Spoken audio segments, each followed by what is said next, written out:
Well. Hi, I'm Laura Subin. I direct the Pennywise Foundation with my sister Liz, and we have been honored to play a role in organizing this event and being a part of bringing it forward. So we're so thrilled. To those of you who are just joining us today, we've had an incredible 2 days with such amazing scientists, all so dedicated to this work and this cause and the Amazon and its people. So it's been an absolute thrill of a lifetime to be involved in this work and to do it all surrounded in this incredible setting. So we want to thank Billy Hillman, our host, and the Hillman Foundation for making all of this, the Billy Hillman Foundation for making this all possible. And yes, we hope you enjoy, and I want to introduce Dr. Michael Heckenberger. Most of you probably know him. He's the mastermind behind all of this, bringing this all together, and we are just glad to have him be a part of his vision. Thank you very much, Laura, and thanks to our sponsor, Bill Hillman, and the donation of this wonderful space of Affirmation Arts. As many of you are aware, the Amazon is burning, literally burning, and we have mobilized, more or less on the spot, some of the most critical players in working in a particular part of the Amazon, the Xingu. Over 50% of the Brazilian Amazon is in protected and indigenous areas. And what we've come together today to do, and I'll introduce some of the partners, is trying to create groundswell, try and mobilize against problems that almost seem insurmountable. The Amazon burning down, the die-off of the forest, and particularly for us, the impacts that will have for the indigenous people. Some of our participants, the Instituto Socioambiental, or the Social Environmental Institute in Brazil, the Environmental Defense Fund, representatives from the National Museum in Brazil, which many of you also know, burned to the ground a year ago. Fire seems to be the theme of the year. Unfortunately, the Museu Gelgi in Belém, our participants, the Pennywise Foundation, People's Palace Project from the UK, and various, it's really been a remarkable energy of activating these networks to mobilize on a critical problem. And I thank you all for being here. I'm going to talk to you more in a moment, but I would like to introduce the headliner. He was here a moment ago. Afugaka. Afugaka is the paramount chief of the Kwikuru Nation. The Kwikuru are one of a group of interlinked societies, a multilingual society, and Chief Afugaka is going to speak in his native language, and Dr. Carlos Fausto from the National Museum is going to translate for us.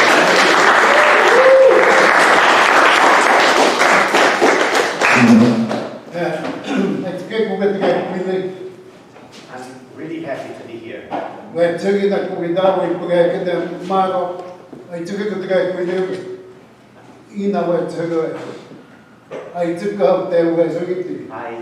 came here, and I'm very happy that you are here as well, so that I can tell you why I'm so worried. Why I'm so worried now.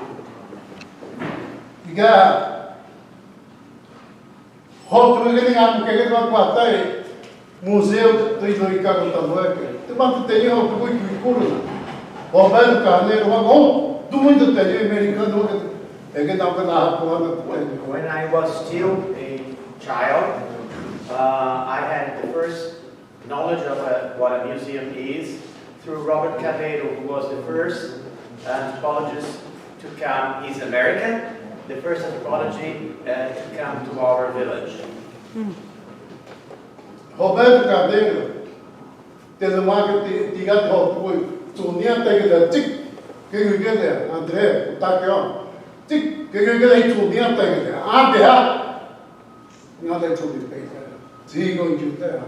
When he arrived in the 50s, there was forest all over the place, and there is no more outside the indigenous territory. There quay quay chút mai kia bác cái đó có nào có mình nhớ được ví dụ ấy của đặc tử ngoan mình nhớ được thì tao mừng ra theo cái gái của đặc ví dụ cái đó đặc tử. Then, many years later, Mike came to the village and we became relatives. He's my brother. And what else? Sorry. Yeah, I think that's it. Ada saya berada ada kuda, saya mau nak berada, wajib kuda. Saya kuda waktu tu, tewas tak kunci umumnya, nak kau yang tewas itu dari laju dia, jika saya kuda tewas itu tak. Now I'm old. I'm becoming really old, and I'm very worried. I have a lot of grandchildren, and I'm worried about their future. Gaya ko tewas itu ada, saya cukai tu. Hesi yang ada, kita ko disana itu kita hesi ni. Saya cukai berarti start kita, jadi ni kau kuda. Lagi saya cukai tewas itu ada. Ikut apa sih yang ni? Não te achei muito amigo. E pede porque eu estou com a pede porque eu nunca na pede ora o eu queria dizer algo que legal. And now that we have in Brazil another president, and he doesn't like indigenous people, and we have a big pressure from the farmers in the region, and also gold miners. And so we are very worried about our territory and what is is going to come ahead.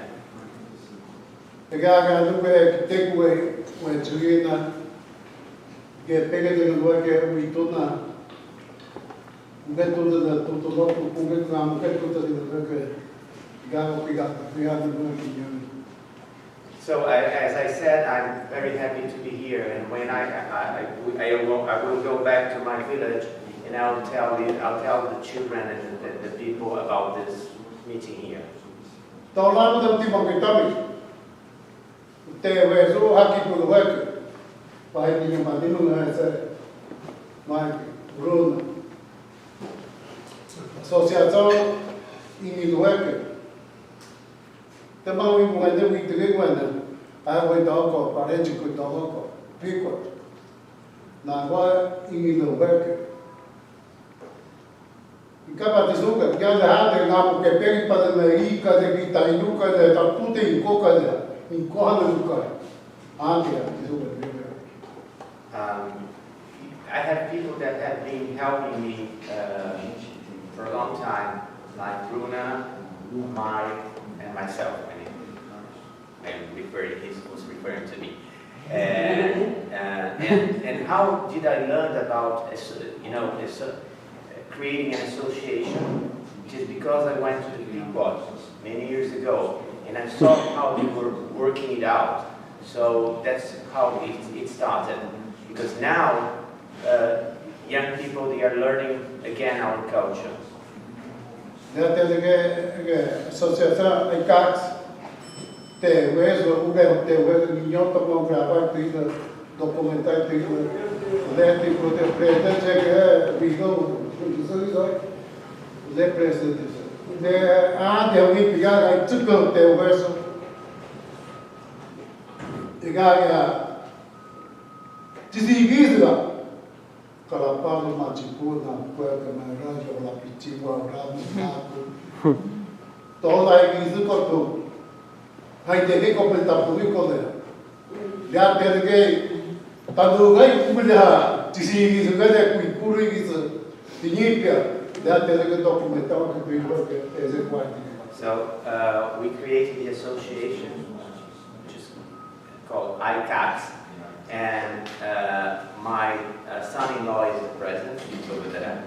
and we started documenting our rituals and our songs. And whereas many people in the region, they were losing their knowledge, the ritual knowledge, the songs, we have been documenting and learning it again.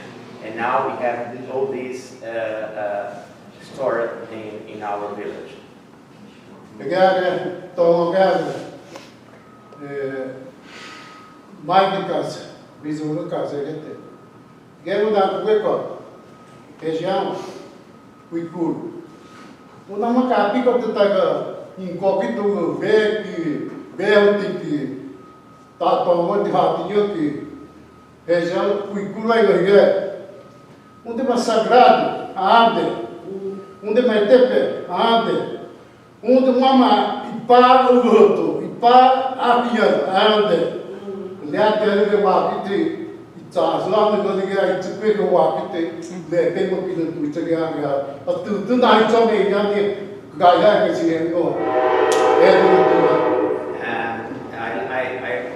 I want to talk a bit about my brother's work.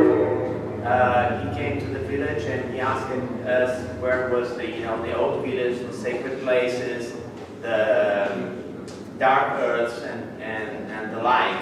And he was mapping and doing this for a long time. It's not finished yet, but I like it very much because it's very important for white people, for non-indigenous people, to know that we live in this place and this is our territory. I'm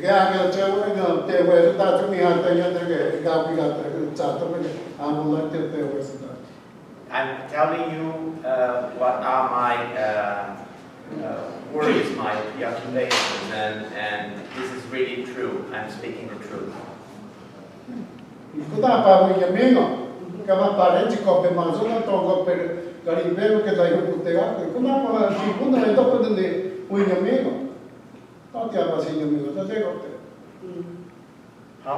How are you going to live?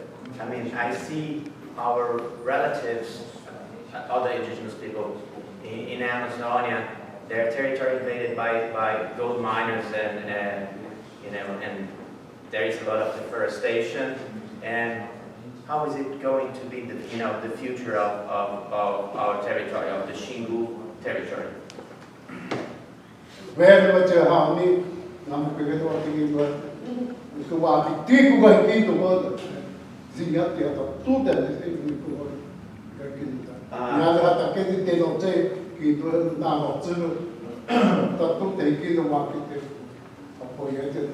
I met Hauni when I was still young, and I like very much his.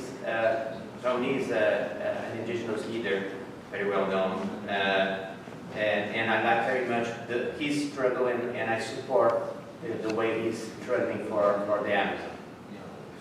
That's it. That's all. Thank you very much.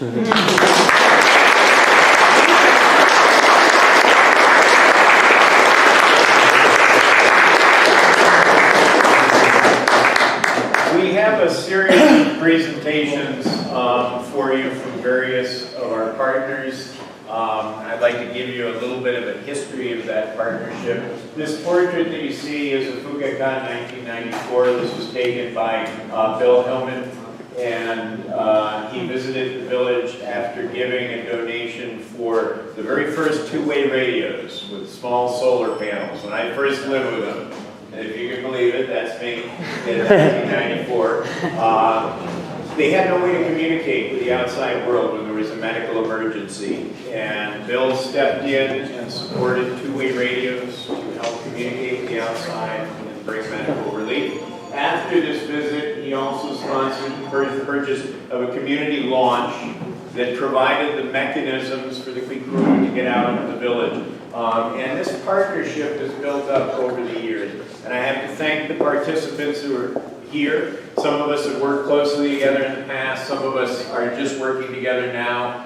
We're all here in partnership for what we firmly believe and all are committed to is an extremely important and urgent situation. Many of you are familiar with what's going on in the Amazon. Let me see if I can figure out our audio visuals. We're all familiar with the Amazon as a primordial forest, one big massive forest. It has a very deep and interesting history, more so than people think. This is the Amazon in 2030. This is a model by Dan Nestedt and colleagues for what the Amazon might look like in 10 years now. Now this is all formally green, as I'll show you in a moment. The Xingu, where Chief Fukaka's village is right here. And you can see why we feel it's under the gun. Green is forest, everything else is the cancer that is taking over the Amazon forest, and is taking it over so rapidly and radically. It's taken all of us who work very closely in this area by complete surprise. Many of you are familiar with what's happening today since August. So many parts of the Amazon are burning down before our eyes. And so we're here. These are a group of related indigenous areas, what we're calling the Southern Amazon Indigenous Firewall, which again is building on the networks and the commitments of the people most closely working in this area, many of whom are here with us in the room. And again, I thank them for coming in very short notice. We mobilized this event very quickly to deal with this problem. I'll talk more about that in a moment. Here's another set of models. This is what the forest looked like in 2006. And this is what's called the business as usual model. This is by Bertaldo Soares Filho and colleagues in 2006. And this is their estimation of what the Amazon would look like in 2050. Now again, Dan Nestedt upgraded it. This is 2008 to 20 and 30. But one of the things that I want to point out here is these are all indigenous areas. The remaining intact islands of forests are indigenous lands. It is an isomorphic problem. But what Bertaldo Soares and his colleagues were not aware of when they created this model is the radical changes in regional climate. It has gotten warmer and drier much faster than we thought. When in 2007, there was the first centennial drought, and you're all familiar with centennial floods, the biggest flood that you would see in 100 years. It's the same with drought. The worst drought you would expect in 100 years in 2007. When it happened again in 2010, we thought, well, maybe just bad luck. But then in 2012, 2014, 2015, half of the Kwikuru territory was on fire in 2016 in an extreme El Nino year, and you've seen the results today. The centennial drought has become the new normal. So these islands of forest are no longer intact. And what that means is the indigenous people who live there are entering into a potential existential crisis. And that's why we're all here to talk about them. We're focusing on this area here, which is a connected group of indigenous and protected areas called the Indigenous Corridor. This is a map made by the Instituto Socioambiental. Marcelo Salazar and Andre Villas-Boas are here representing that. Red is deforestation. And so you can see that the forest has become isomorphic with those indigenous areas. The problem of preserving indigenous people and preserving the forest are the same thing. And the indigenous people who live there see it as the same. They say, we are the forest and the forest is us. It is a combined problem. Now we are trying to find solutions, what we're calling the Southern Amazon Firewall as the last and best mechanism to try and impact this destruction of the southern tier of the Amazon. And this is ground zero, where Fukaka lives. As you can see, is one of the most threatened areas. Some of you have heard of what's called the Amazon tipping point. And a tipping point means when the ecological resilience of an area, usually because of climate change, it flips. In this case, it flips from forest to open woodland or savanna. Well, in the upper Xingu, it's not a tipping point, it's a tipping event. It's actually in motion, and we see that very clearly. It's headline news. You've all seen the fires in the Amazon, and they're all along this area that was previously deforested. No surprise, if you deforest the entire periphery of a basin, and you change the evaporation patterns, change the runoff, well, it dries out, and ultimately the bottom of the basin the forest will die out as well, even without deforestation for agro-pastoral development. Here you can see the closeness of this. These are the ranches coming up to the edge of the Xingu Indigenous Park, and that is a Xingu Indigenous village, which they put there to defend their lands against this. When I first went to the Xingu, this was all forest. Now as you drive into the Xingu National Park, I've likened it to driving through the gates of Jurassic Park. You just see a wall of forest. That's the past, that's the primordial forest. Those are the primitive cultures. And then the rest is us, encroaching in on the end point of 5 centuries of colonialism. This is the headwaters of the river that goes there, a piece of land that we acquired with the Guikudu in 1993 to bring them to the city, to create a village in town so they actually could begin to do it. We realized the initial construction of the cultural center, I'll talk about that in a moment now. This is a New York Times headline from 2009.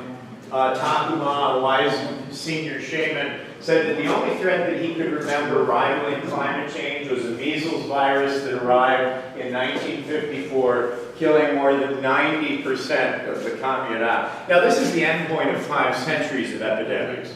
Our archaeological work together with the Guikudu, we estimate that at the very least 50,000 people lived there in 1500. I think it's probably closer to 100,000. There was 500 in 1950. This is the end point of a very long trajectory. And this chief, Takuma, believes that climate change is an even worse threat to them.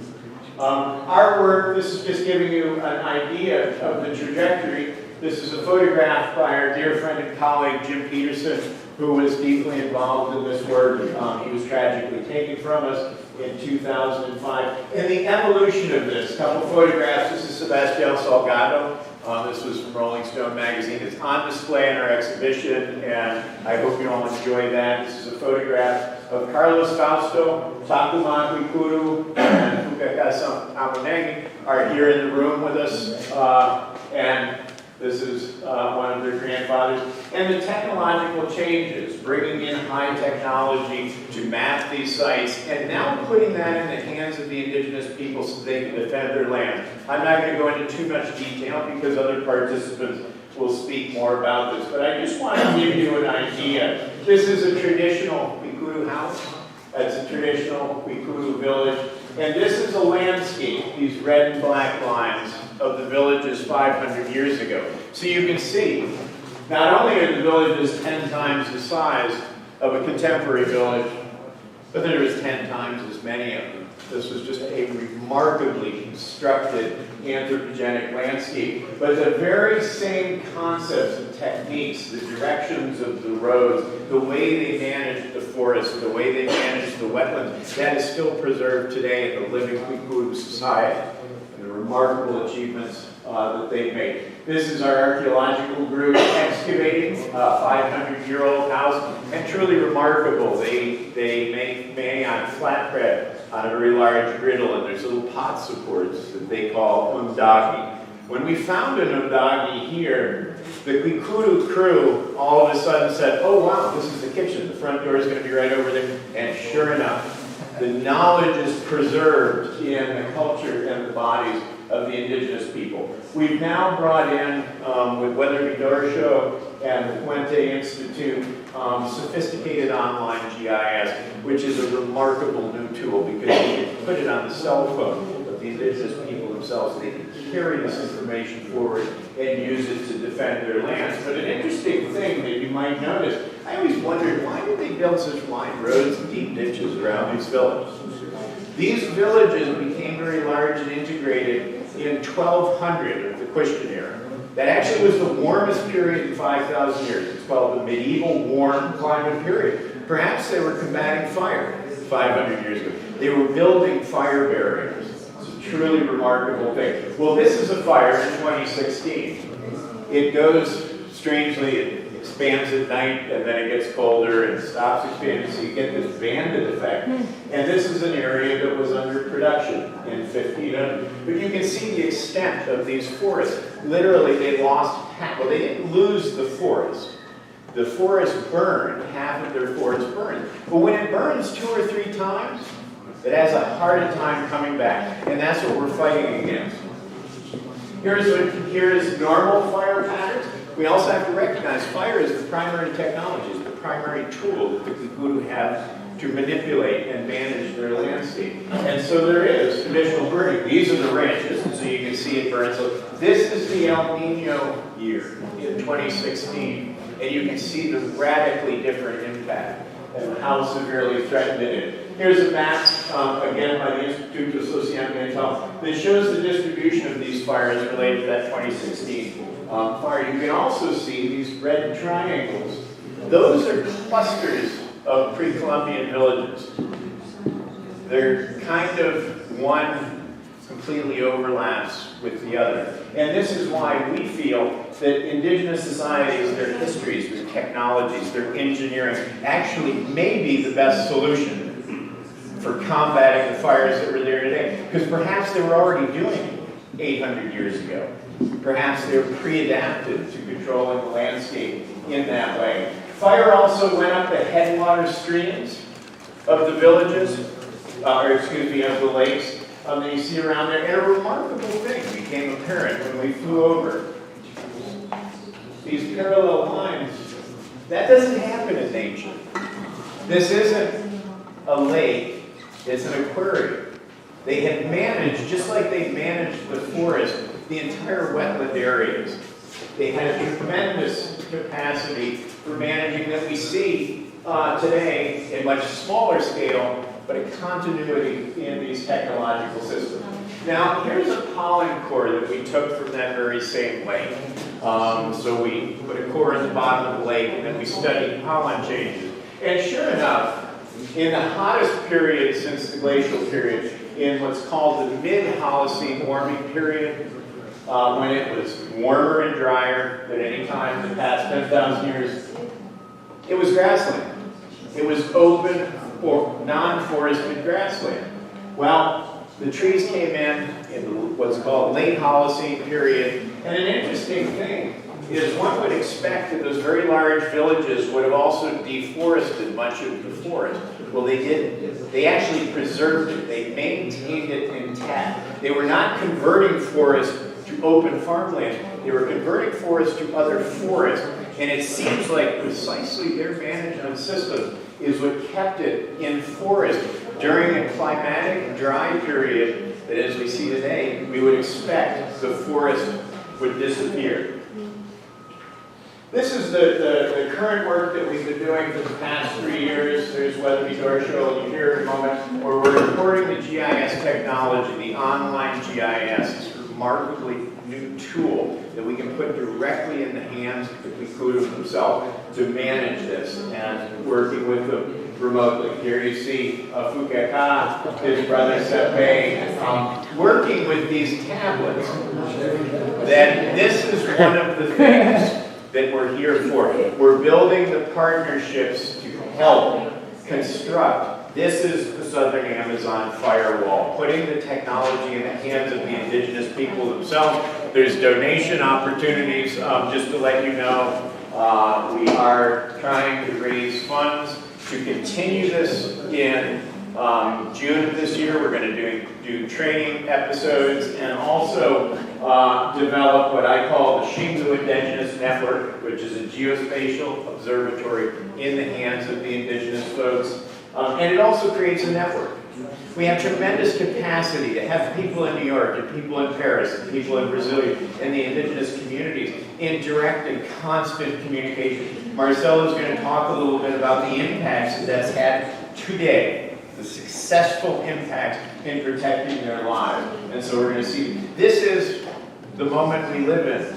And the indigenous people are full partners. They are prepared to step in and use this technology and work with us to preserve not only their lives, but the forests that they live in, which, as Steve Schwartzman will talk about, is a global problem. If the Amazon goes down, we are all going to suffer. That's very important to recognize. This is the project that we are developing now. It is to try and create the capacities in indigenous communities to be able to use these technological resources. Obviously, a village in the middle of the Amazon basin does not quite have the same clean capacity for dealing with high-tech computerization that we have. But we can overcome that problem.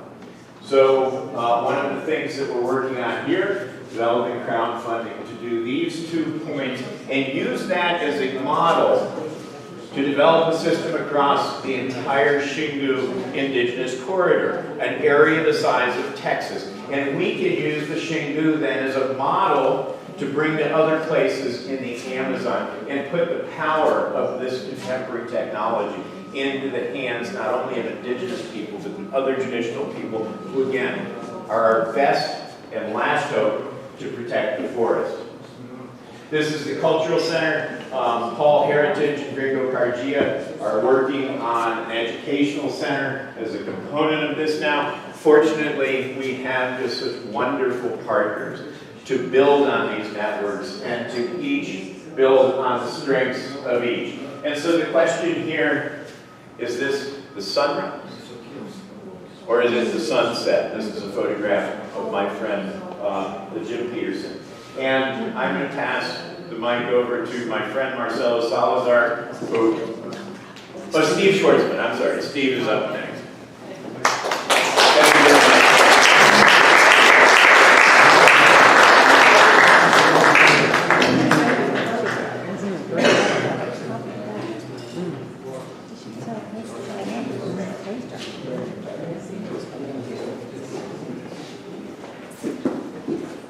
Good afternoon. Thanks everybody for coming. I'm Steve Schwartzman. I direct the Tropical Forest Program of the Environmental Defense Fund.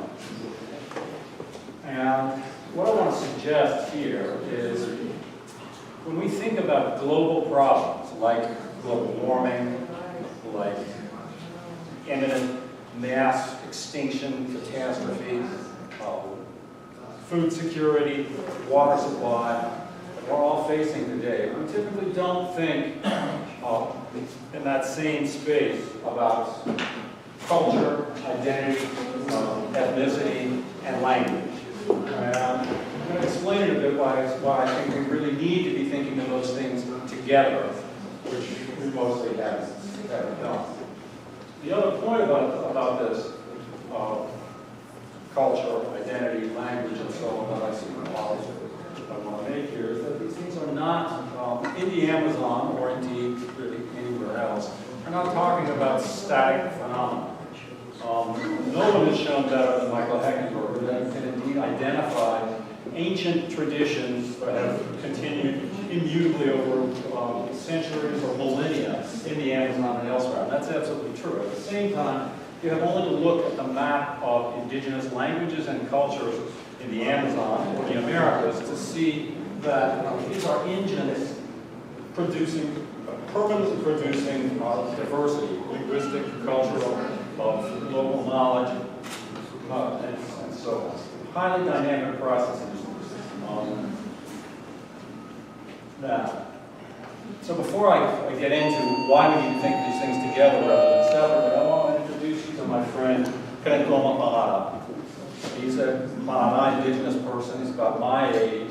He was a young man at the end of the 1960s. He lived in what was then one of the most isolated parts of the Amazon and was doing great, making a living, hunting and fishing with bows and arrows and clubs, clearing swidens with stone axes. The Governor Brown Road to the center of his territory. In the space of about 5 years, at least 60% of the previous population died of the diseases. The government then picked up this handful of survivors and transported them to what was, from their perspective, a completely different and much worse planet than where they were before.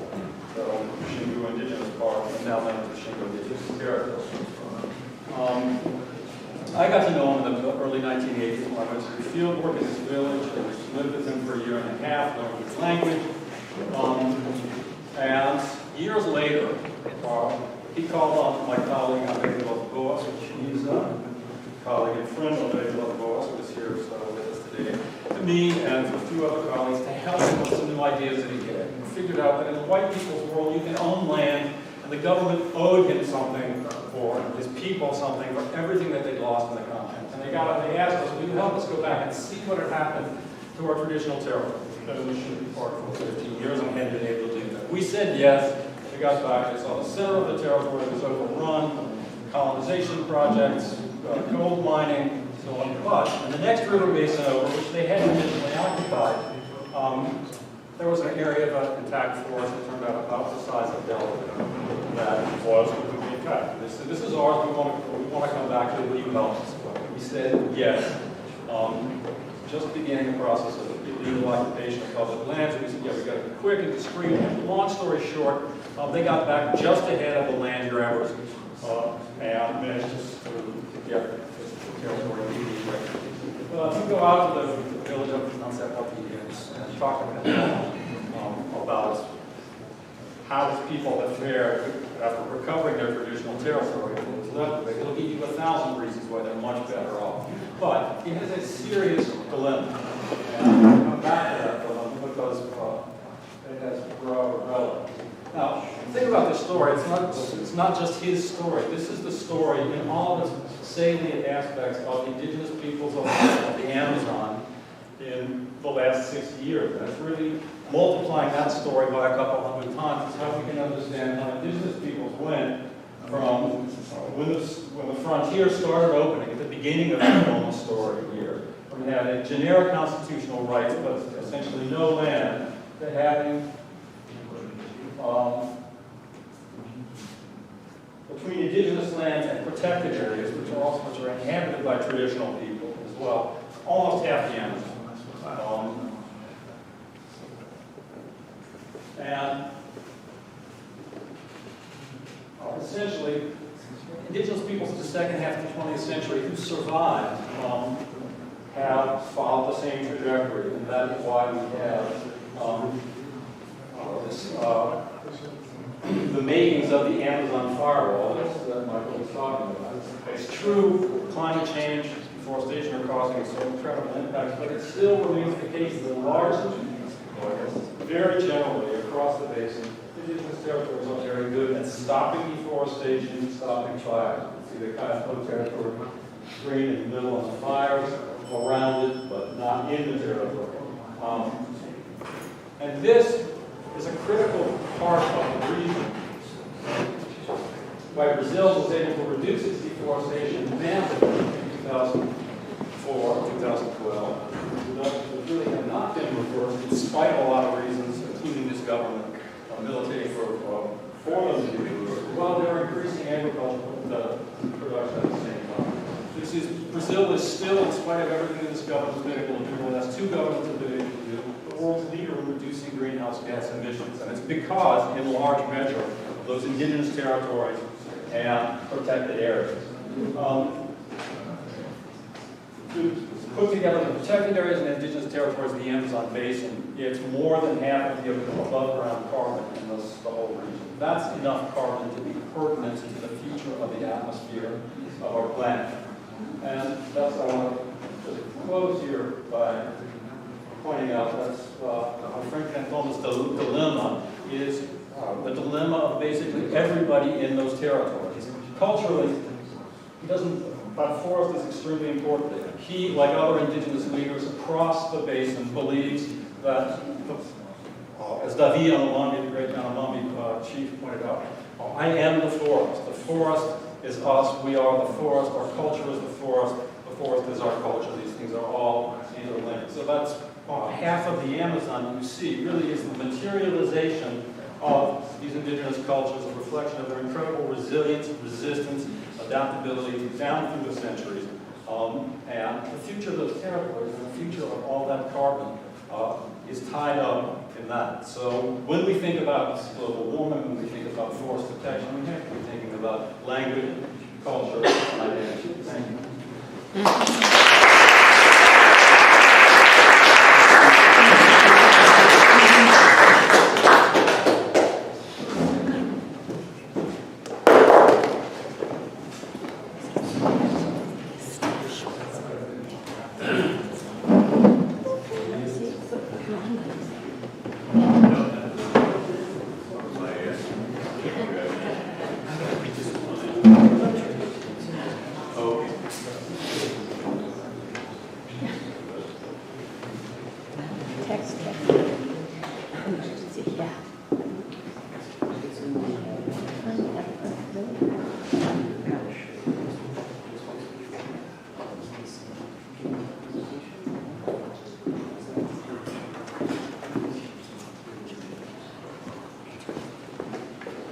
So, good afternoon. I'm Marcelo Salazar from Social and Environmental Institute. It's a well-known Brazilian NGO that is in his 25-year-old this year. It's our first. And we have 8 offices in Brazil, and we have a hard work together with the indigenous people to protect the Amazon and to aware people about the importance of environment. So, me and my colleague André Vilas Boas, the Executive Secretary of Instituto Socioambiental, is here. We are here. And I would like to open in this presentation to say what I learned from 16 years old girl, Greta Thunberg. Like, our house is on fire. And the Amazon rainforest is on fire as well. So, people were fighting in Europe, people were fighting in Brazil, and Cacique Raoni is together with those young girls, and we are inviting you guys to be in our fight to protect the Amazon rainforest. So, what's going on? Like, the Amazon rainforest, it's a kind of air conditioner of the world. Like, it regulates the temperature, it regulates the water in the sky. So the trees works at a water pump. So this is very important to deal with the climate crisis right now in the world. So in Brazil, the conservation units and the indigenous lands are very important. So we have 722 indigenous lands and another more than 1,000 conservation units, mainly in the Amazon rainforest. And there are more than 200 different people talking 150 different languages. Oh, sorry. It's better? Yeah, thank you. So sorry. So, in the Amazon rainforest, it's almost 50% of protected areas now in threat because of deforestation. Like, we lost already 20% of the Amazon rainforest. And 90% of this deforestation is illegal, caused by land grabbers, illegal logging, legal mining, and this is what we are trying to do. In this map, we can see the hotspots. Just this year, from January to September, 93,000 spots of fire happened in the Amazon rainforest. We are focused here, as Mike said, in the Xingu corridor of social diversity. So only in Xingu River, there are more than 30 indigenous lands, 24 different languages. And they work as a firewall, as a barrier from the deforestation and the fires. And this is how some of the indigenous people look like. But there are not only indigenous people, but also rubber tappers. People that went to the Amazon rainforest more than 100 years ago, and they are there, established communities, and they have their own traditions. And this is how the forests look like. There are two really big Brazilian trees. But what do you do? What can we do to deal with this situation? We have here some tips on that. First thing, resist. We are in a moment in our government that we must resist, to do protests, legal actions, to show what is going on, and to show that we are not happy. The second thing is work in forest products and service like goods, tourism, film exhibitions, and environmental service. Like we need to do innovation, to work in many factories, increase the access for the indigenous people to good markets for Brazilian nuts, for oils, for many, many products from the forest. Like invest in local entrepreneurs and work in local policies to improve the connection of the traditional people and the market. Another thing is valorizing cultural heritage. So try to work in intercultural scientific exchange projects of documentation for knowledge and technology, and strengthen the indigenous traditional knowledge and practices. All these projects are already ongoing, but because we are in a big track, we need to do more. We need to put more emphasis on that. Just finishing the presentation, some other ideas, like we need to work to improve the local infrastructure inside the villages, like with sustainable energy, communication, and transportation systems, like to better improve their life and to then be there happy doing the good things they are doing most of the years, many years.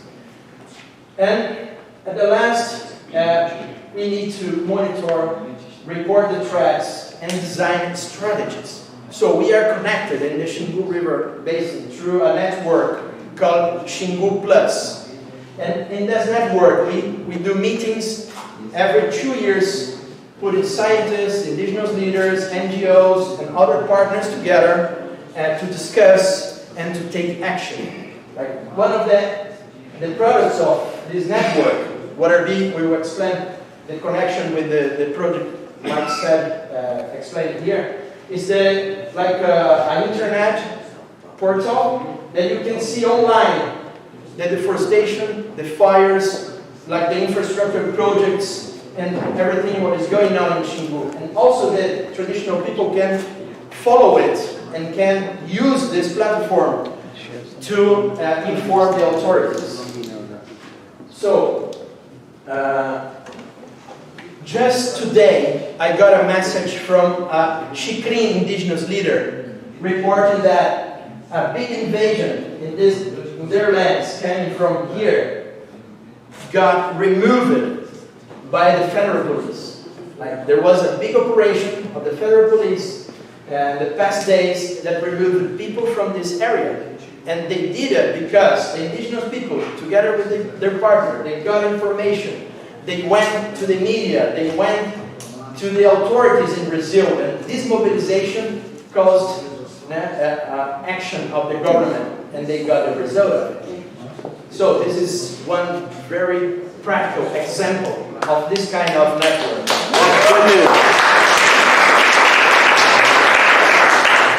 So I would like to finish my presentation with a 1-minute film.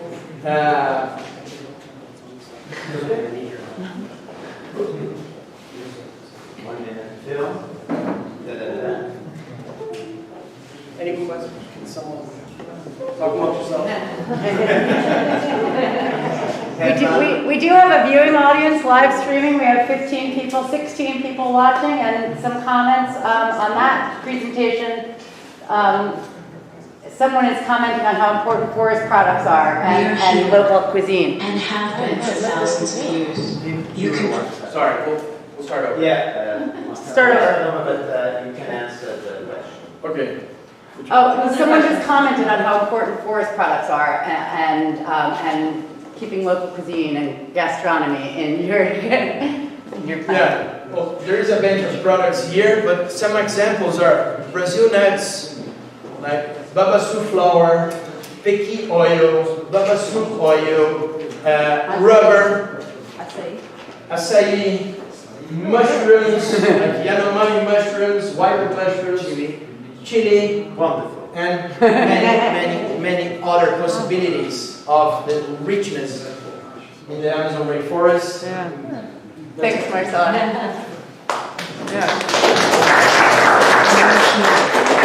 have been for thousands of years. You can pretend you aren't bothered, that you aren't looking, but we're here, fighting for a long time. And now, more than ever, fighting against the clock. If there's rainfall in the city or the countryside, it's thanks to us. If medicine has somewhere to look for new cures, it's because we're here. But we can't go on being ignored, spending our lives being pushed out of the way. That's why we're going to keep on resisting, determined, standing firm, because we are the forest. And the forest is us. 그림 학산이 우리 대야마 가라이자 레마드. tataku bukaan. E a floresta somos nós.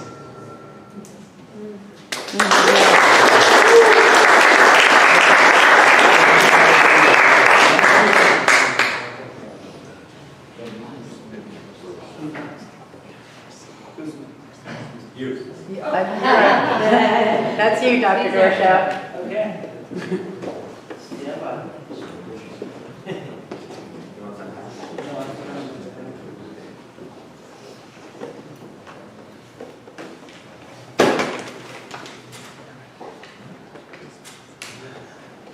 Good afternoon, everyone.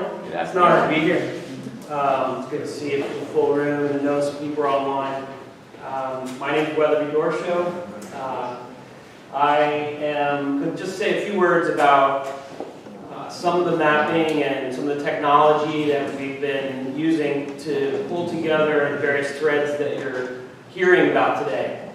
The first thing I want to tell you, in case you haven't been deep into the Amazon, it's hard to get there. It's like a 15-hour bus ride, and then there's boats and planes and things. And so when you set up a system to help the local folks and to help researchers work together on a database, there's a lot of considerations around, good computing facilities and clean spaces to work and that sort of thing. And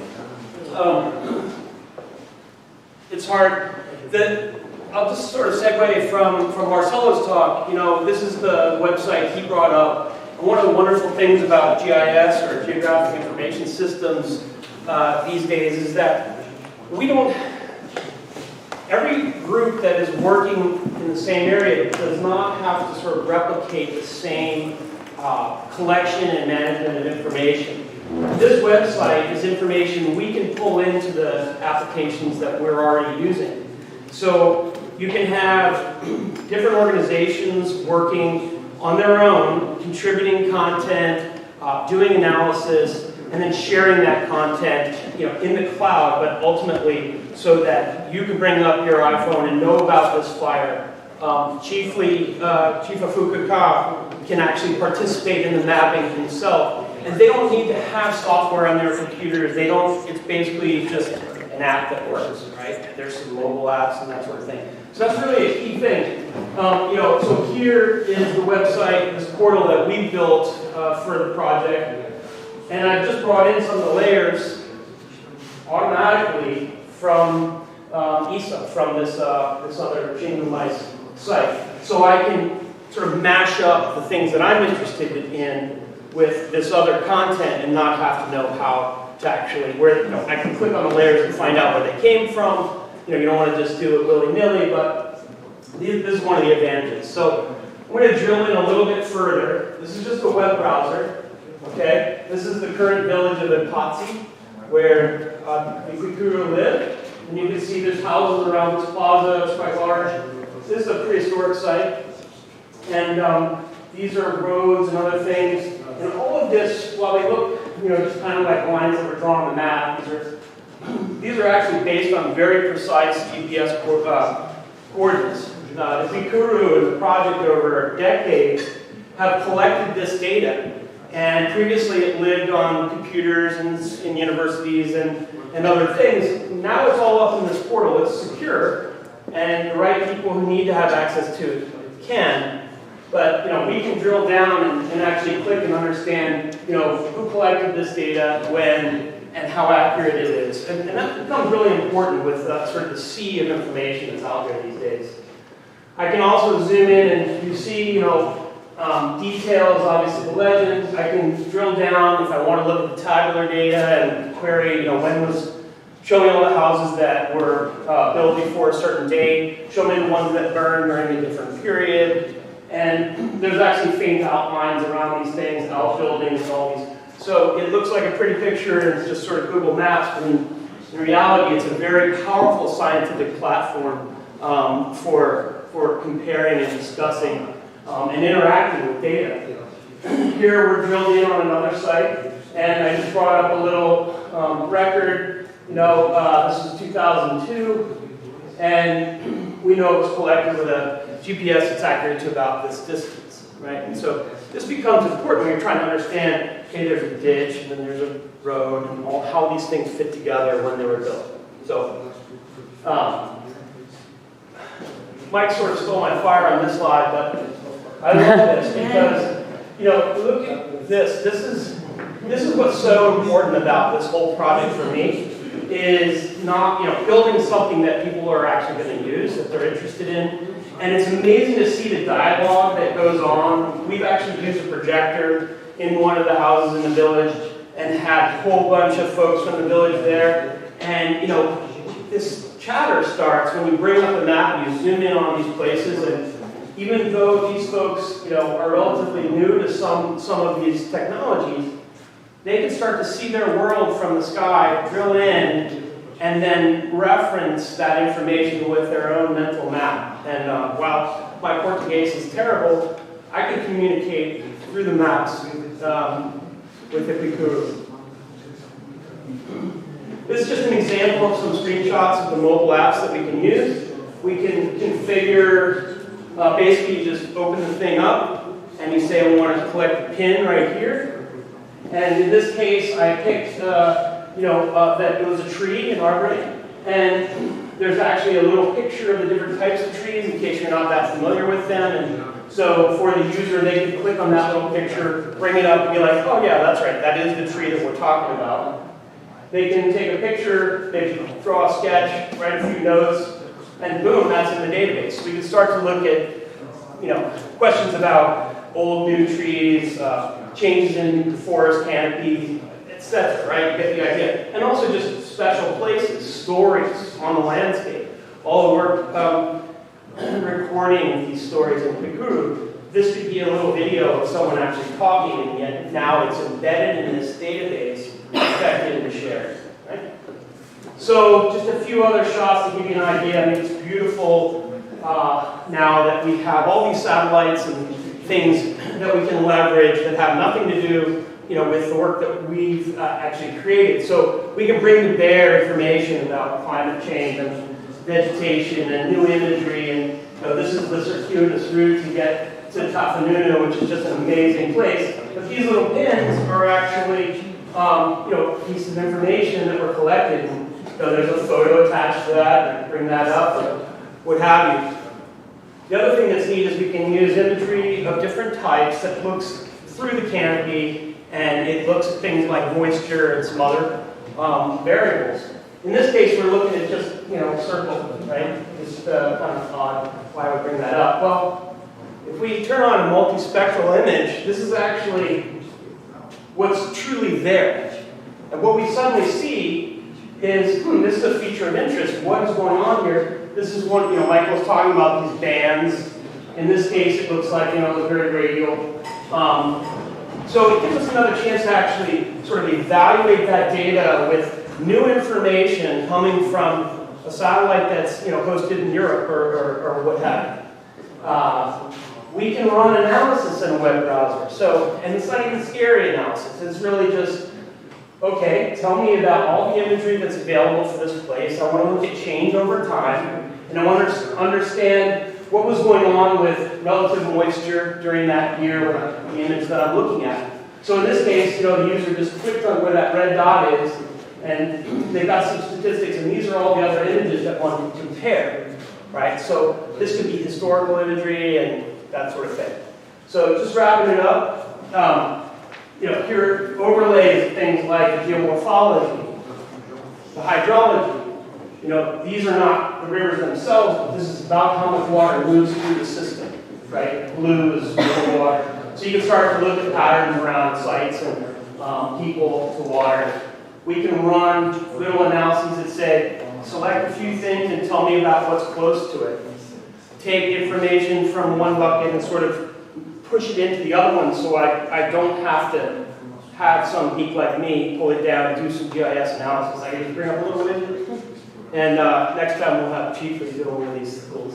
And, behind all this is a bunch of technology that's well structured and well supported, and we have ways of sharing with secure groups, be they academic, or all the stakeholders in the room may be become sort of members of this larger core. So with that, I thank you.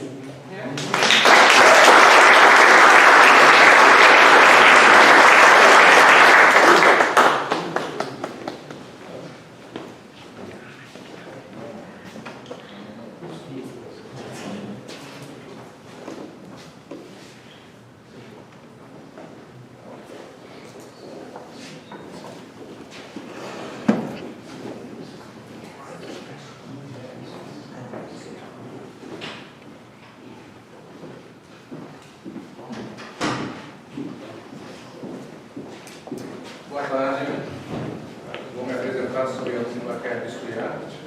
sou o presidente da Associação Terra Indígena Xingu, associação interindígena que ano que vem vai fazer 25 anos de existência, associação terra indígena que representa os interesses dos 16 povos indígenas do território indígena do Xingu.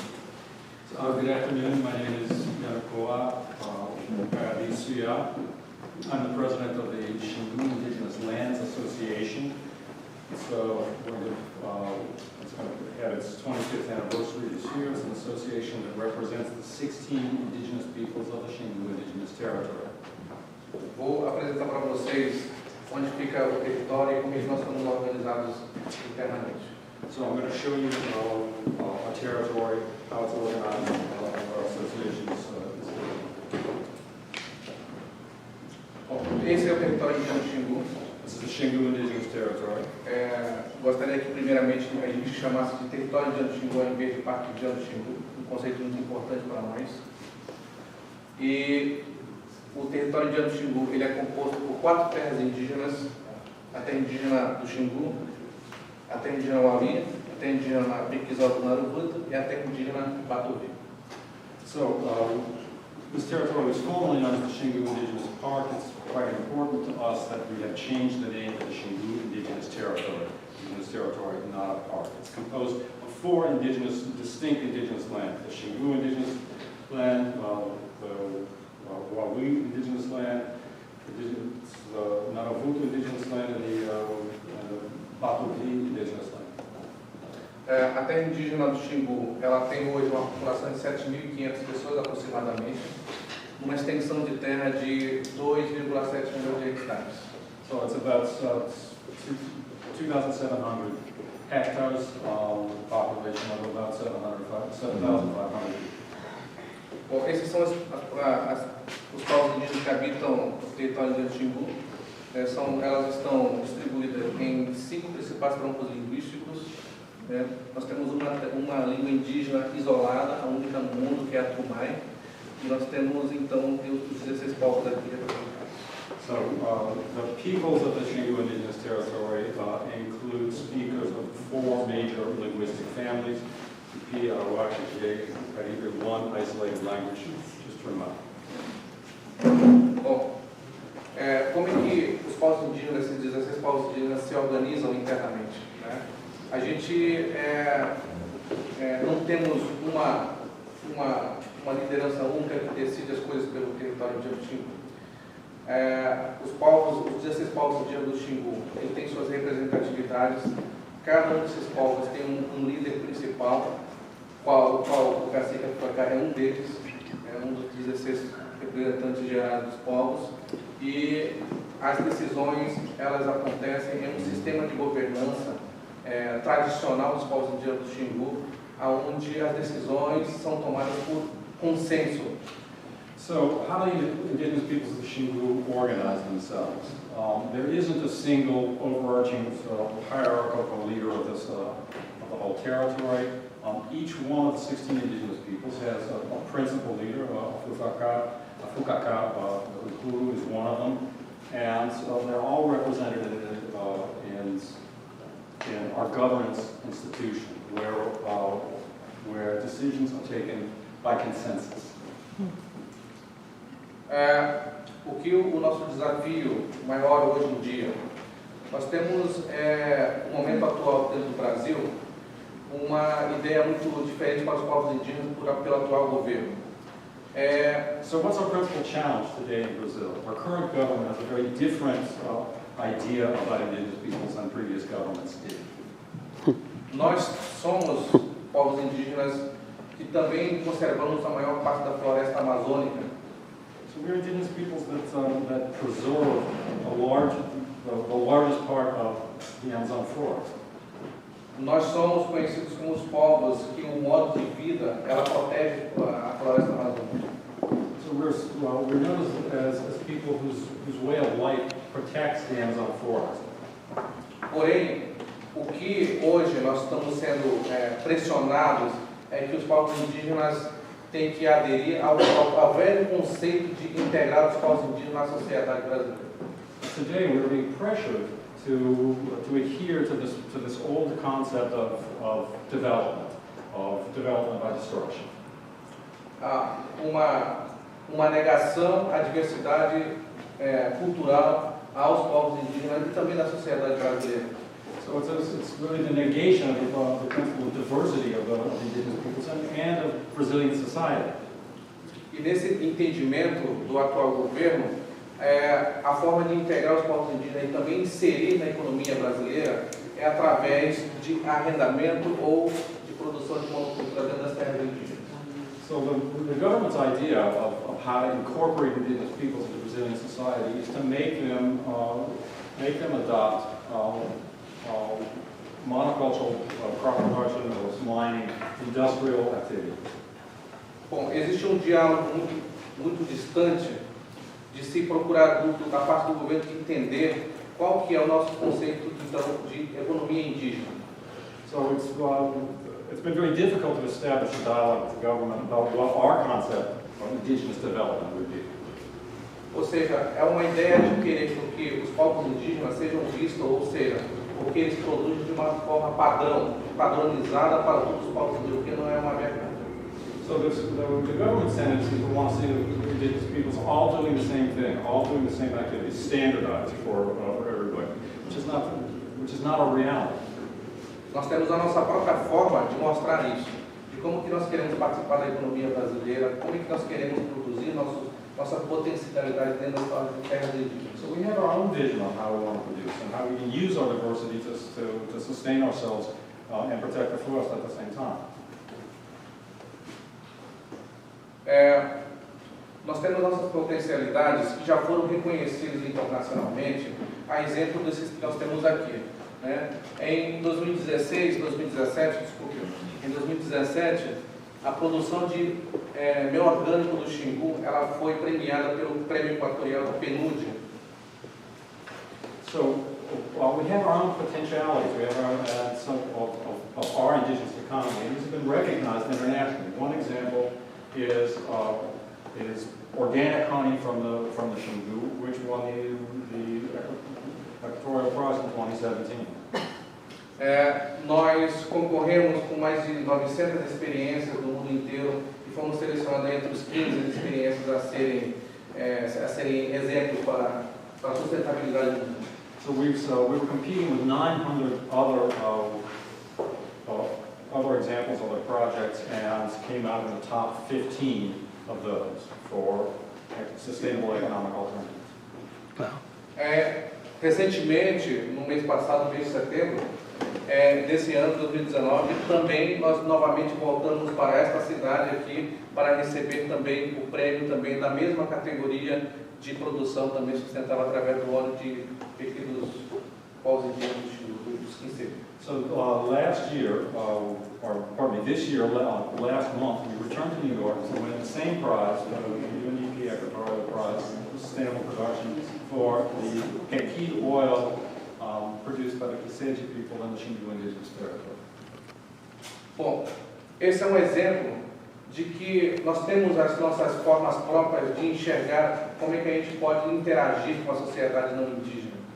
So this is an example that we have our own ways of how we can relate to non-indigenous society.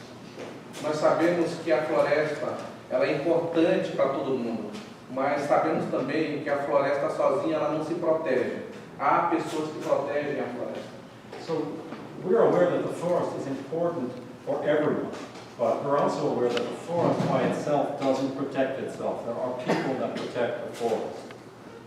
E uma dessas pessoas, uma dessas gentes, uma desses povos são os povos indígenas do Brasil. So some of the people who are doing this are indigenous peoples of Brazil. Bom, o que diante disso tudo, qual é o nosso desafio para a gente poder continuar fazendo esse trabalho que a gente vem fazendo, que não é só para os povos indígenas. Hoje sabemos que o nosso modo de vida, ela presta um serviço para a sobrevivência, inclusive do mundo inteiro. So how can we proceed from here? How can we continue this work? We're aware that what we're doing is not just for us. This is something that is providing a service for the rest of humanity, for the planet. Para a gente poder nos comunicar com o mundo não indígena, a gente tem que nos apossar de alguns instrumentos, por exemplo, através das organizações indígenas. So, in order for us to be able to communicate with the world outside, we have to take on board some instruments to be able to do that communication. Nesse sentido, o fortalecimento das organizações indígenas é um meio de os povos indígenas atingirem suas autonomias de decisões e também de participação política. So there's strengthening the indigenous organizations, their associations, is a way to allow this participation and this communication to go on effectively. Ajudar as organizações indígenas a terem uma infraestrutura tanto de comunicação, de logística de transporte, quanto de apoio para que elas se comuniquem entre os seus líderes é essencial para que a gente possa discutir os nossos desafios de hoje. So, having adequate communications technologies, logistics, transportation are fundamental instruments for the indigenous organizations to be able to conquer their autonomy and to defend their people. Pode parecer estranho a gente falar de vez em quando de estruturas de representação, escritórios das organizações indígenas dentro das cidades. Para nós, esses lugares não são diferentes, são territórios nossos que já foram ocupados. So it may seem odd to talk about, for example, offices of indigenous organizations in the surrounding cities, but it doesn't seem odd to us at all. After all, it was all our territory in the first place. That's right. Para concluir, eu queria dizer o seguinte, nós estamos acostumados a ver o discurso de que os povos indígenas detêm 13% do território brasileiro, como se fosse sempre num sentido de que é alguma coisa muito grandioso. So, to conclude, I'd just like to say we're very used to hearing that this indigenous peoples, who are a very small minority, have 13% of the national territory, as though this was something grandiose. O nosso entendimento é que já tivemos os 100% desse 13%. But what we understand is we once had 100%, not just 13%.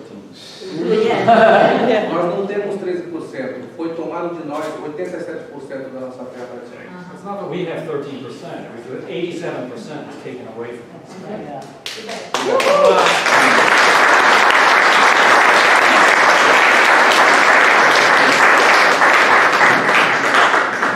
Are there any questions at this point before we proceed for anyone that we've heard?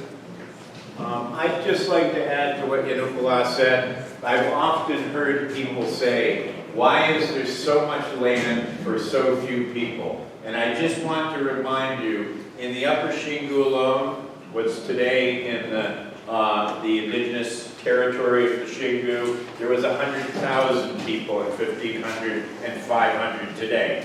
That's why, potentially, there's so much land. And the rebound of indigenous populations has been precipitous. They have been growing, and remarkably, as Yanukula said, forests don't protect themselves. They need people to protect them. Indigenous people have the mechanisms, the technologies, and Steve?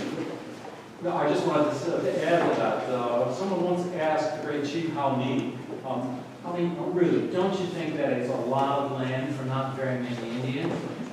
He says, actually, there's very few Indians to take care of a lot of forest for you.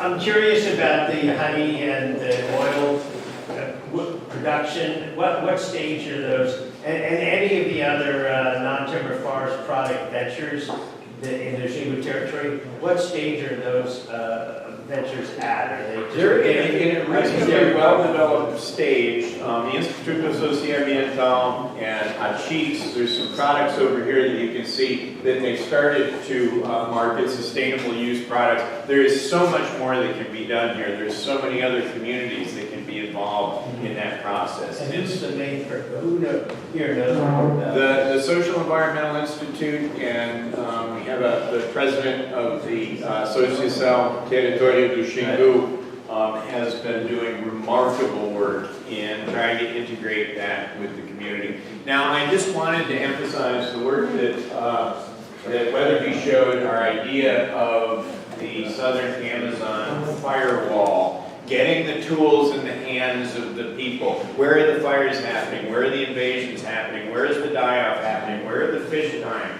We need to have that information.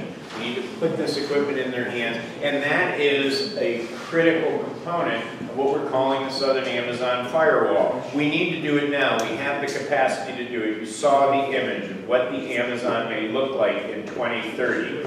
The time is now.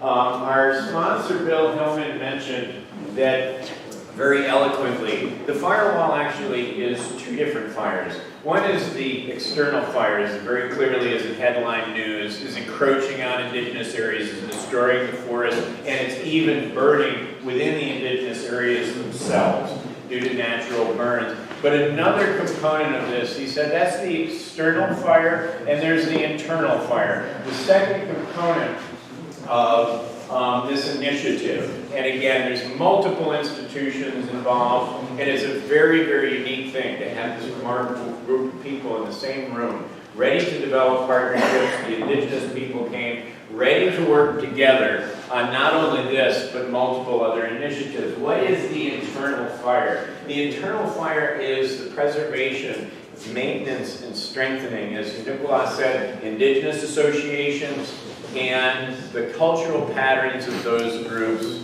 together. Andre Villas-Boas called this a counter-fire. As the fires encroach into the indigenous areas, there's a fire burning amongst the indigenous people themselves to protect their cultures, to use their cultures, to help common problems, such as saving the Amazon forest. And so we moved into a slightly different series of presentations now. Some of our partners, the National Museum, Museu Nacional, Museu Geology in Belém, and some of the indigenous participants. We're going to talk about creating these internal fires and helping fuel those fires so that the indigenous people can take care of themselves and protect the forest in the meantime. Carlos. And I will pass you to Carlos Roscoe. Thank you very much, Mike. And good afternoon. I'm Carlos from the National Museum. Where to? This way. Just right there. perfect. So, hello. Carlos from the National Museum. Bruno Franqueto from the National Museum as well. Glenn Shepard from Museu Geology. And Helena Lima from the Museu Geology. So we are the museum people in Brazil. As you know, Amazonia is under heavy fire in many senses. And my house, my home, burned to the ground last year.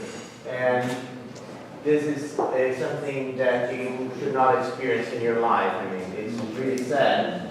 This was a National Museum, it was a natural history museum that was founded in 1818. It was completing 200 years last year, just after the fire. And it was founded by the Emperor Pedro I. It's the oldest natural history museum in Brazil. And it was an important collection that was collected during 200 years in the Amazon, and it was mostly destroyed. And with the disappearance of these incredible collections, 50% of the whole Amazonian collections in the Americas disappeared and became ashes. Of course, just after the fire, we started the rescue operation. We have been able to, in a sense, recover some stuff. But this poses is another question, which is the whole system of museums in Brazil. So, Glenn, please. My name is Glenn Shepard. I'm American, but I've lived in Brazil for 20 years. And I work at the Geldi Museum at the mouth of the Amazon River in Belém. And the Geldi is the second oldest museum in Brazil after the National Museum. And with this tragic fire in the National Museum, now our collections are the oldest collections in the Amazon to survive. We have over 15,000 ethnographic objects from different peoples throughout the Amazon, as well as hundreds of thousands of archaeological objects. As part of our museum preservation tasks, thinking forwards into the future, like what happens when something burns down, we've initiated the process of digitizing both our ethnographic collections and archaeological collections. How do I get the thing to run? Just press the next slide. So we have 3D scanning technology, and we've been scanning some of the more beautiful pieces to study them. And we've even had cases where we've sent a piece abroad virtually to have it analyzed and before we come back. And we're also in the process of digitally photographing as many of the objects as we can. And our information technology department has created an online platform to put these objects on the web, ethnographic objects and archaeological objects. But in addition to the physical objects in the museum, a lot of people think of a museum as just a place where there's all this old stuff, all these dead objects and dead cultures. Well, some of these cultures are still alive and well, and so the museum has an open policy towards indigenous peoples who can come into the museum and consult their collections and photograph their collections and do research on these collections. And the Geldi has a special relationship with the Kayako people. There are people who also inhabit the Xingu River Basin, the lower part of the Xingu Basin. And the Kayako first came to the museum in 1905 to bring up a huge selection of artifacts that we still keep in the museum today. And that's a life-size photograph of one of these first Kayako visitors to the museum. That's in our museum grounds. And then we had some Kayako from today visit the museum more recently. I think this is taking this picture. In addition to working with indigenous peoples like the Kayako in the museum with the collections, the old stuff that's there, the indigenous people themselves, well, it's not just about the stuff in the museum. Our culture's alive as well today. We're still making these objects. We're still dancing. We're still doing our ceremonies. So we've been training Kayako filmmakers. We've trained over 20 Kayako filmmakers from 5 different villages. And they're documenting their living dynamic culture today. But at the same time, they've with the inherent creativity of art and digital technology, they've been documenting these hybrid cultural creations, like the Miss Kayako beauty contests, which are a great source of cultural pride among the Kayako people, and also the Kayako have begun their first steps toward making feature films, taking their mythology and turning it into feature films, not just documentary films. And so the Aniwa artist, Nilson Aniwa, made this painting of the Kayako sort of invading the museum and taking over the museum to reanimate it from the inside. And this is an image of what we imagine a museum of the future can be. And because in terms of the National Museum and museum institutions in Brazil, the question is, how do you rebuild 200 years of history? And we take some inspiration from this passage from Hannah Arendt's book, Between the Past and the Future, where she says, the past, stretching all the way back to its origin, instead of pulling us back, pushes us forward, meaning that, contrary to what might be expected, it is the future that propels us back into the past. So we have to think with the eyes of the future. Looking at the past, we are constructing now in the present. What is the legacy, our legacy for those living in the year, say, 2218? So we move now from the Kayako, as you can see, in the lower part of the Xingu River Basin, the upper part of the basin where you find the upper Xingu, the Xingu territory. We are talking also about all this area here. So imagine, to change a bit, the time scale, our time scale. It's an exercise of imagination, but we think about colonial national history as the history. But if you think about the Upper Shinto civilization according to the works of Michael Heckenberger, you see, it's much deeper in time. So we are talking about a huge civilization in the past. And since the first documentation of that culture until now, and this photograph was taken by a Navy chief's son, and you find a strong cultural continuity. And in the 40s, the Brazilian state arrived in this region, and at the same time started systematic research and collection in this same region. These were pieces, artifacts of the National Museum collection, collected in the 1950s. As is this photograph from the 1950s, the first contact with the camera. And we have moved a long way from that, because now we have people like Takuma, who is a well-known filmmaker who has been documenting Kwikuru culture for the last 15 years, and also bridging generations. This is the late Tabu Kabe, who was a song master, and this photograph I took just after we recorded all these ritual songs, and Takuma and Amuneri were filming. But also, you have new cultural expressions, like the Kayapov were trained in film documentation, filmmaking. The same is true about the Kikuyu and many other indigenous people in the Amazon. So you have also new cultural expressions, as Steve has put here.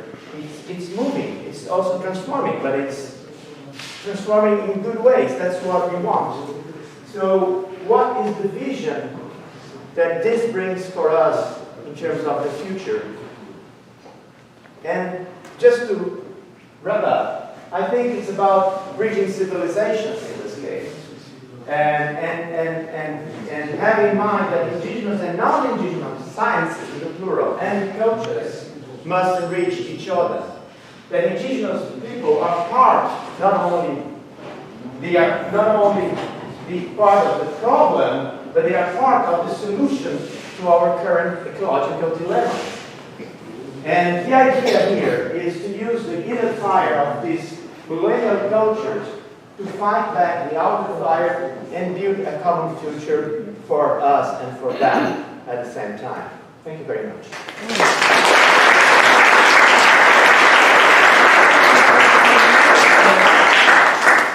We have two more presentations, Paul. And Paul Heritage from the People's Palace Project in the United Kingdom, and his colleague Ringo Garcia, who are developing really remarkable exhibition and educational space, building on the networks that we can create across oceans and continents based on this cultural center property that we're developing in Kanorana. It is sponsored, or it is developed through the Indigenous Association, ICOX. Takuma, the president of the Kwikuru Indigenous Association, will also speak on that. And I'll pass it to you, Paul. Thank you, Mike. I want to bring obviously Takuma up as well, because this is an ICAX project, and Takuma you just saw and his film The Hypercleares. First thing I want to say, the last thing you need in any of these projects is non-Indigenous artists, because as we all know, there is amazing cultural production. We see it all around us here. So what can we, my name is Paul Heritage, I'm an artist from London. I work at Queen Mary University of London. I'm Gringo Claudia, who's one of Brazil's leading designers. You may have seen his work. He designed the latest Cirque du Soleil show, and he's designed museums all over the world. Why have we all three come together is not to create new culture, is to some way create new culture, but create culture out of exchange with the Kwikuru. Exactly what Carlos said at the end of his his presentation. How can we produce, through new exchanges between indigenous and non-indigenous cultures? And as the president of TICS told us so well, I loved what you were saying there about how indigenous mobilization, how can we work to increase visibility of indigenous peoples by connecting governments and non-government organizations, by creating this process of exchange. So what Gringo, Takuma, and myself have been doing is to think about what it would be like to create a structure by which we can mobilize indigenous cultures, indigenous knowledges in new ways. Particularly, and that's why we're here today, how can we mobilize with North American institutions, with galleries, with museums. So this is just a proposal that we've been working up with ICACS, with Takuma, about a study centre, a cultural centre in Panorama. Now you've already seen a picture of what it might look like in Mike's demonstration, where he showed a sketch of this portal to the Xingu. So we are going to, in some way, work with ICACS to create this actual centre that will be there. What we're going to talk a bit about today, just for a few minutes, is just how we might connect it to the world. So the idea that Panorama is this town it's a frontier town between the Xingu. It's where most people are going to go to the Xingu territories. We'll actually go to Panorama first. Get off that bus, it's taken 18 hours to get there, have a wash, have a shower, lie down, rest, and then take those boats or the cars through into the Xingu territories. But what could happen there in this incredible space that ICACS and Mike made possible? That's what we want to think about, transition into the Xingu. And how can we work in a productive way with the Kwikuru people. So the centre will be, we're going to put digital technologies, obviously in the centre, as Mike's been talking about. But why? Because we want to find a way to build links with students, with artists, with researchers, to find a space that they can come to before they go into the Xingu, to meet the Kwikuru people there, and to start the process of exchange. But our idea is to take something that Gringo created for the Horniman Museum with Takuma. We worked with Takuma and we created an installation, the Horniman Museum in London, which is the largest anthropological collection in the United Kingdom, outside of the British Museum, of course. And what would it look like if the Kwikuru could create something in the museum? The Kwikuru gave 7 objects to the museum. We created a soundscape and a visual language based on 24 hours of film that Takuma shot. And you're going to see just 21 minutes of it downstairs in the gallery downstairs. And an immersion into that audio-visual world of the village. But crucially, we also invited Takuma himself and Yamanui, his colleague, to come with us on that journey. Como foi lá na Horniman Museum para vocês, lá para apresentar o Kwikuru ao mundo? Então, eu sou Takuma, né? Eu sou presidente de uma associação de Kwikuru, do Alto Xingu, que chama ICACS. So my name is Takuma. I am also the president, the filmmaker. I'm also the president of ICACS, which is the cultural association of the Kwikuru of the Xingu. Na verdade, eu sou mais pesquisador pelo audiovisual, né? Eu sou cineasta, trabalho em comunidade, vou comentar tudo que a gente tem como esse. But I'm a filmmaker who describes myself as a researcher, because I'm there to document my village, my community, my people. Então, essa experiência foi junto com o People Palace, né? E com o Paul e o Gringo, Cardia. So it's an experience we all made together. He said with People's Palace. I forgot to say that I'm from Queen Mary University of London, of which Takuma is now an honorary fellow of the university. So it's about creating those experiences. So we came to London. What was it like for you? Então, essa ideia, né, na verdade, eu vou contar um pouquinho, esse resumido mais rápido, e uma ideia de levar artistas nas aldeias e vai ser uma troca de conhecimento, troca de olhares, como é que nós podemos fazer experiência junto com os artistas, artistas indígenas, artistas não indígenas. Because what do we want? We want an exchange. We want an exchange of the ways in which we look at each other. Exchange between how indigenous people look at non-indigenous, how non-indigenous look at indigenous people. And that's what we try to make there in the Museum of Ornament. Porque tem muito, para a gente fazer isso, a gente levando artistas não indígenas, levando também artistas indígenas para apresentar realmente nosso trabalho. And this is part of a process that we've been doing together because he's created an artist residency centre in the village, so we've taken artists to the village, and then we've taken their artists to exchange the work that they've made together, not the tribal rituals, but what new work have they made together into festivals in Rio, and then this experience of performance. Fizemos trabalhos isso, né? Na verdade tudo aquilo ali, tudo que eu fiz, tudo é natural, tudo é minha, na verdade, da comunidade Cuicuro, né? This is all authored, as it were. The images that you'll see are authored by Takman. E a gente levou Yamaloi para pintar, ele se pintou lá. But we also took Yamaloi, who painted himself in the traditional paintings. E para a gente mostrando o objeto lá, objeto do Cuicuro. We were able to show the objects that we brought to these people in the gallery. Cada objeto tinha uma representação através da realidade virtual, né? Mostrando. But we did it through virtual reality. So we created virtual reality films of the object so you could see the object as it was used. Ringo built a 3D studio in the village so that they could make the virtual reality films that we could then use in the installation. Instalamos uma aldeia, né? Uma aldeia como se fosse uma aldeia lá, e a Maluí falando a própria língua, não falava nem português, nem inglês, nada. Ele falava toda a língua que o Cuicuro levava o público, né? And what I found is we created our village there in the middle of the Honolulu Museum because there was Yamaloi, and what did he do? He didn't speak English, he didn't speak Portuguese, he spoke Cuicuro. And he was the person that took the audience, the public, through into the installation. Então isso foi a ideia de criar nova experiência junto com o povo e o gringo, que realmente estamos... porque hoje em dia ninguém conhece povos indígenas do Brasil.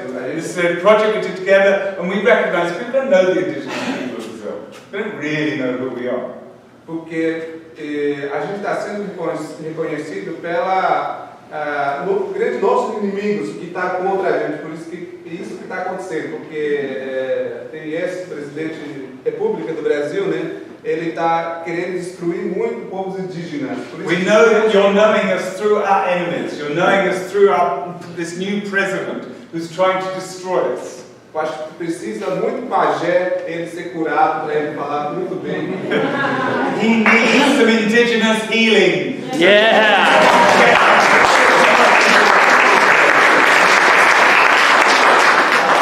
Realmente isso que está acontecendo, porque antes disso, né, antes do nosso audiovisual realmente, no nosso trabalho, tinha muito preconceito através do povos indígenas. And we know there's been so much prejudice about who we are as indigenous people.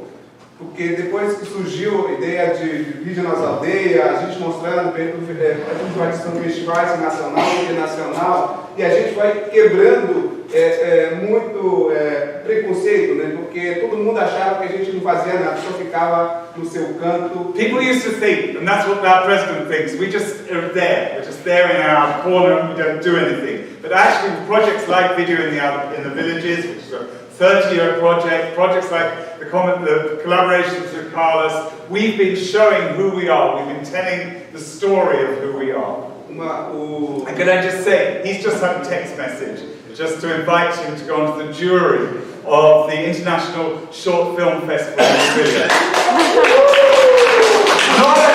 Not an Indigenous Film Festival, the Indigenous Film, the international festival there. That's what I think we're all trying to say, is that it's finding a place, a new place for Indigenous cultures in relation to non-Indigenous cultures that is about parity, that is about equality. Estou sucessos. Depois que chegou nova tecnologia, né, pra gente como a câmera, celular, So when these new technologies have arrived, internet nas comunidades indígenas, a gente criou uma rede de comunicar com outros povos indígenas no mundo, assim, no Brasil, assim, até no outro. all this work, a new way of looking at the world is about creating a new network for us, that we can be looking at each other and that we can connect to each other.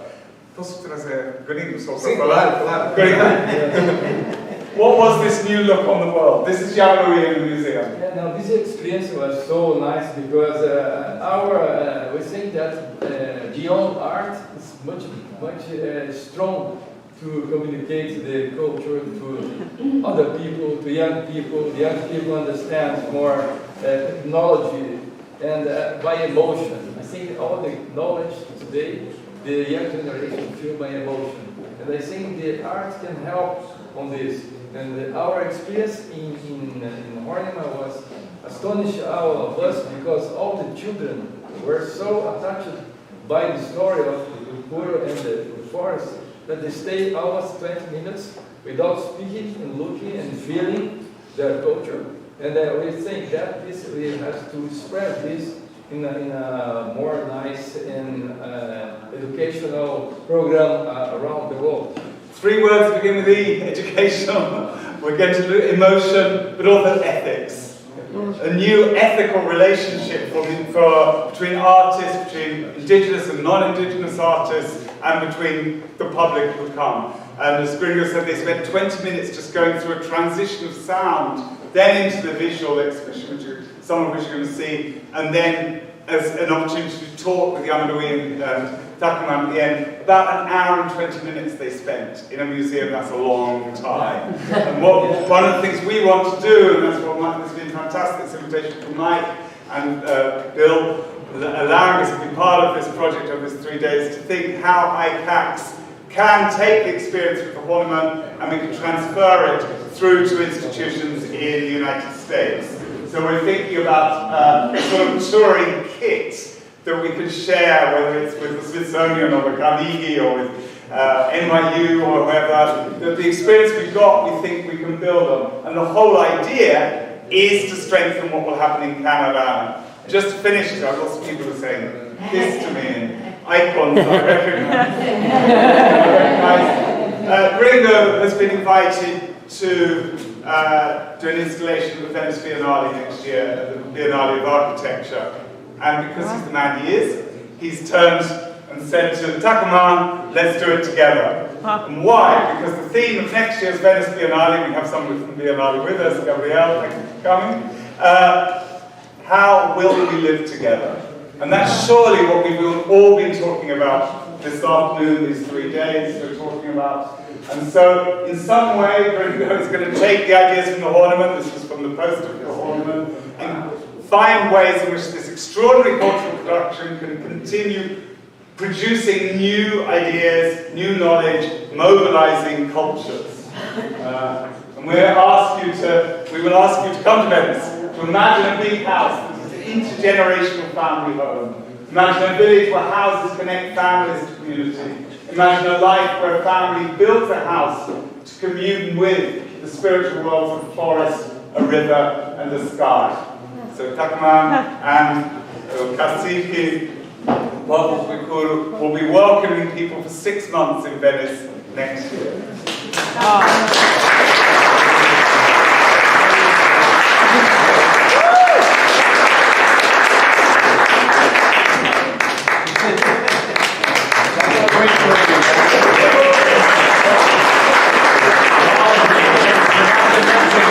There's an abbreviated version that's installed down on the first floor. Please take a look. And as they said, we're hoping to find a home to install that traveling exhibition here in the United States in the future. But please do have a look. Thank you.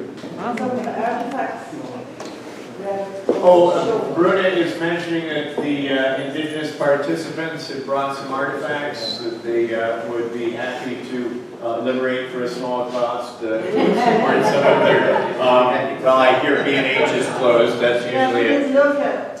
And if you're interested, you could come see me or Laura, and we can help do that transaction. Yeah. Does anyone have any questions that they'd like to pose of any of us? We're kind of down to the end of time, and we've covered a lot of material here. And this is just a remarkable group of people that we brought together, all of whom are the people most closely related on the ground, the indigenous people in this area, the Xingu corridor. And as you saw, that is ground zero. If the Amazon is going to tip from a tropical forest to a tropical savanna, it's going to start there. And the best and last hope to prevent that, as Nicolas said, is the indigenous people. And this is a 3-day event. We'll be back here tomorrow. Please invite others that you know and friends. We'll be talking tonight at dinner for those of you who are there. We'll see you again then. And thank you so much for coming.